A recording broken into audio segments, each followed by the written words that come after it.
Ya, pemirsa, Anda masih bersama kami dalam Newsroom dan masih membahas terkait Menteri Perempuan di Kabinet Indonesia Maju. Saya ke Ibu Ade Rosi dulu nih. Kalau melihat bahwa berbicara tentang keterwakilan perempuan yang di Menteri memang sudah tidak bisa diganggu-gugat. Nah, bagaimana dengan yang terjadi di parlemen sendiri? Ya, di parlemen sendiri sebetulnya alhamdulillah sudah ada prospek ya, ada kemajuan. Tercatat yang saya dapatkan informasinya bahwa di tahun 2014 itu terdapat 17,6% dan di 2019 ini sudah 20,5%. Walaupun belum mencakup 30% perempuan, tetapi saya rasa ini angka yang sudah cukup signifikan untuk tadi bisa menyuarakan hak-hak perempuan dari mulai urusan dari Komisi 1 sampai Komisi 11. Termasuk juga bukan di DPR saja, di DPD juga, Dewan Perwakilan Daerah, bahwa dari 136 orang, 42 orang itu adalah perempuan. Jadi kolaborasi antara DPR, DPD ini mudah-mudahan ya bisa menyemangati, bisa menginginkan apa yang diharapkan oleh Mbak Titi juga terkait apa baik itu anggarannya, legislasinya ataupun pengawasannya terhadap pemerintah. Termasuk yang memang kita juga banggakan bahwa Komisi 1 insya Allah saat ini akan dipimpin oleh seorang perempuan. Komisi 1 ya. Jadi insya Allah mudah-mudahan walaupun tadi di sisi menteri perempuan ini berkurang, tetapi mudah-mudahan kita akan support, akan dorong program-program yang ada di kementerian yang responsif gender, yang memberlakukan pengarus utamaan gender, agar menteri itu baik itu perempuan atau laki-laki ya bisa memaksimalkan program tersebut ke daerah khususnya. Baik, Bu Titi sendiri seperti apa melihatnya? Ya, kalau kita lihat kan ini pertama kali kita punya ketua DPR perempuan ya. Nah, jadi ketua DPR kita perempuan belum pernah ada. Walaupun di DPD tetangga sebelahnya semua ketua dan wakilnya laki-laki gitu. Dan di MPR pun kita punya satu orang perempuan. Jadi baik DPR dan MPR. Di pimpinan komisi kita memang mendorong agar mengutamakan keterwakilan perempuan 30%.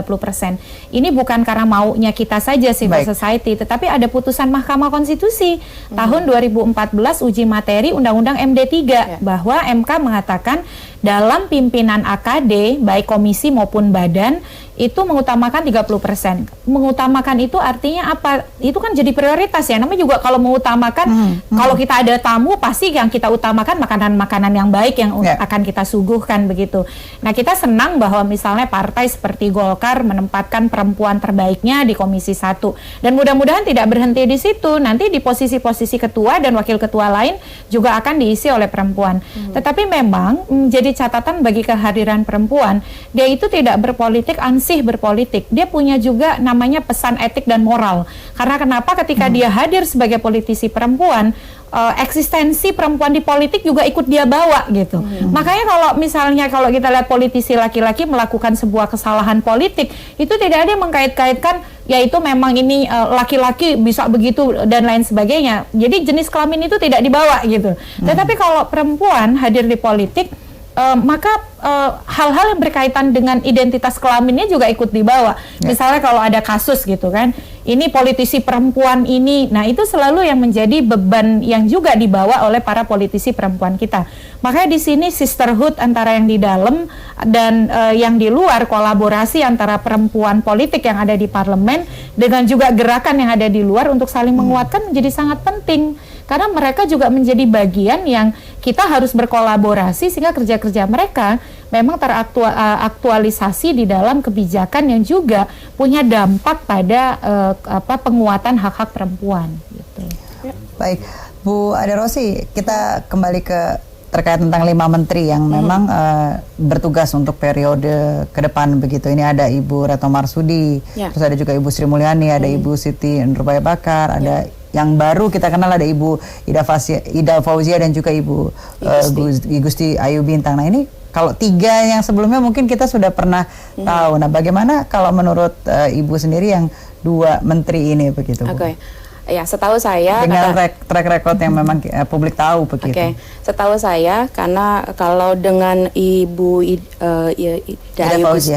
Ida Fauzia, beliau adalah politisi senior, 20 tahun sudah menjadi anggota DPR RI, betul, dan sebagai ketua fraksi PKB, ya saya yakin beliau sudah paham sekali seluk-beluk pemerintahan, seluk-beluk bagaimana ada di sisi eksekutif maupun sekarang di legislatif gitu kan. Oleh karena itu ya saya yakin beliau bisa memaksimalkan kinerjanya, dan termasuk juga Ibu Men PPA yang baru, saya mengetahui beliau adalah sebagai ketua bidang di PKK. Ketua bidang PKK Pokja 2 kalau tidak salah, dan sebagai ketua Dekranas, wakil ketua Dekranas.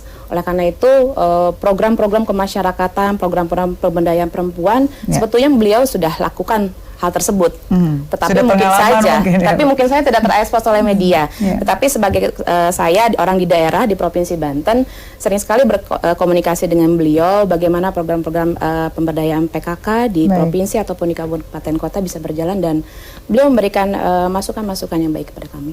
Baik, Bu Titi sendiri melihatnya seperti apa nih terkait dengan dua wajah baru perempuan yang ada di Indonesia Maju, Kabinet Indonesia Maju? Iya, ini kan kalau kita lihat Mbak Ida ya, kalau dari sisi gerakan perempuan Mbak Ida, Bu Ida Fauzia memang bukan figur yang baru gitu, dia orang yang konsistensinya sudah teruji lah. Pernah dalam konteks praktek politik praktis menjadi calon wakil gubernur di Jawa Tengah, dan itu juga luar biasa capaiannya. Bagaimana selisih suaranya juga tidak jauh dengan yang petahana yang menang.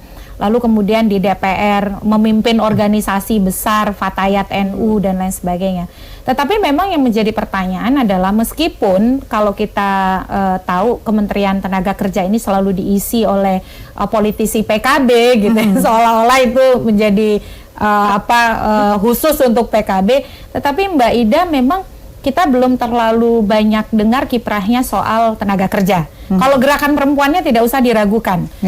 Di DPR-nya juga bermitra dengan isu-isu tenaga kerja dan lain sebagainya. Tetapi justru itu jadi tantangannya untuk membawa warna identitas yang memang melekat pada Mbak Ida Fauzia sebagai tokoh yang politisi senior, komunikasi politiknya baik, komunikasi publiknya baik, penguasaan isu perempuannya baik. Tinggal kemudian bagaimana dia mengkolaborasikan ini dan membuktikan bahwa dia memang kapasitas yang mampu. Karena kalau sudah bicara kapasitas itu kan sudah lepas dari gender ya, mau laki mau perempuan. Tadi Mbak Ade Rosi sudah sebutkan, kalau kapasitasnya menteri harus bisa merealisasikan visi misi dan program presiden. Nah itu jadi tantangannya. Ditambah lagi kemudian kalau kita melihat figur menteri perempuan, ada ekspektasi besar di belakangnya bahwa dia juga akan berkontribusi bagi penguatan isu-isu perempuan dan persoalan-persoalan yang banyak dihadapi oleh perempuan terutama di dalam bidang tugasnya. Nah kalau untuk yang Kementerian Perempuan dan Perlindungan Anak, saya kira ini kementerian yang bukan second choice ya. Ini kementerian yang penting karena dia cross-cutting issue. Dia mestinya memberi warna kepada 33 kementerian yang lain. Nah oleh karena itu yang kita harapkan dari Ibu Bintang, dia harus lepas dari misalnya banyak stigma yang melihat dia hanya sebagai istri seorang mantan menteri begitu. Tetapi dia harus lahir dengan identitasnya yang punya program-program yang memang spesifik, menonjol dan jelas tujuan dan juga arahnya mau kemana. Apalagi kalau kita lihat tantangan kita ke depan 2020 mau pilkada. Misalnya bagaimana politisi perempuan punya ruang yang lebih baik. Lalu isu soal perkawinan anak, isu soal stunting dan lain sebagainya. Jadi ini yang menjadi tantangan besar bagi Ibu Bintang sebagai menteri baru di kabinet kita. Baik, kami harus jeda sejenak pemirsa, jangan kemana-mana, tetap bersama kami di Newsroom.